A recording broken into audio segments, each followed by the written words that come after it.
শীতের শুরুতেই বাঁকুড়া জেলার পর্যটন মানচিত্রে বিশেষ জায়গা করে নিচ্ছে সুতানের জঙ্গল। পাতা ঝরার মরশুমে এই জঙ্গল এক অন্য রূপে ধরা দেয়। শাল, মহুয়া ও পলাশ গাছের শুকনো পাতায় ঢেকে যায় জঙ্গলের পথঘাট। চারিদিকে ছড়িয়ে পড়ে নরম বাদামি ও সোনালী রঙের আবহ। নভেম্বর থেকে ডিসেম্বর মাস পর্যন্ত শীতের মৃদু রোদ, হালকা কুয়াশা ও নিস্তব্ধ পরিবেশ মিলিয়ে সুতানের জঙ্গল প্রকৃতিপ্রেমী ও শান্তি খুঁজতে আসা পর্যটকদের কাছে হয়ে উঠেছে আদর্শ গন্তব্য। সুতানের জঙ্গল বাঁকুড়া জেলার ঝিলিমিলি বনাঞ্চলের অন্তর্গত এলাকা হিসেবে পরিচিত। বাঁকুড়া শহর থেকে সড়ক পথে প্রায় 60 কিলোমিটার দূরে অবস্থিত এই জঙ্গল, যা পৌঁছানো যায় অতি সহজে। বাঁকুড়া রেল স্টেশন বা বাসস্ট্যান্ড থেকে প্রথমে রায়পুর বা রানীবাঁধের দিকে বাস বা চারচাকা গাড়িতে যেতে হয়। সুতান জায়গাটা খুবই সুন্দর এবং এখানে অনেক পর্যটক আসে এখানে দেখতে।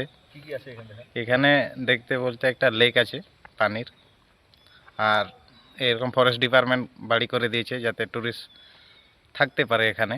কোনো যদি রাত হয়ে যায়, বাড়ি যদি যেতে না পারে, সেই জন্যও ব্যবস্থা আছে। সেখান থেকে স্থানীয় যানবাহনে সুতান গ্রাম ও তার লাগোয়া জঙ্গল এলাকায় পৌঁছানো সম্ভব। রাস্তার শেষ অংশ কিছুটা কাঁচা হলেও শীতকালে যাতায়াতে বিশেষ অসুবিধা হয় না। সুতানের জঙ্গলে ঘুরে দেখার মূল আকর্ষণ হল বিস্তীর্ণ শালবন, নির্জন বনপথ ও প্রাকৃতিক পরিবেশ। সকালে বা বিকালের দিকে জঙ্গলের ভেতর হাঁটলে পাখির ডাক ও পাতার মচমচ শব্দে এক আলাদা অভিজ্ঞতা পাওয়া যায়। জঙ্গলের বিভিন্ন অংশ থেকে দেখা যায় দূরের পাহাড় ও টিলার দৃশ্য। শীতের সময় বুনো ফুল, লতাগুল্ম ও শুকনো পাতার সঙ্গে রোদ খেলার ছবি তোলার আদর্শ পরিবেশ সৃষ্টি হয়। অনেক পর্যটকই এখানে স্বল্প দূরত্বের ট্রেকিং বা প্রকৃতি পর্যবেক্ষণে আসেন। থাকার জন্য সুলতানের জঙ্গলের একেবারে কাছে বড় হোটেল না থাকলেও আশপাশের ঝিলিমিলি, রায়পুর বা রানীবাঁধ এলাকায় সরকারি পর্যটন আবাস, বনবাংলো ও বেসরকারি লজের ব্যবস্থা রয়েছে। আগেভাগে বুকিং করলে শীতের মরশুমে থাকার সমস্যা হয় না।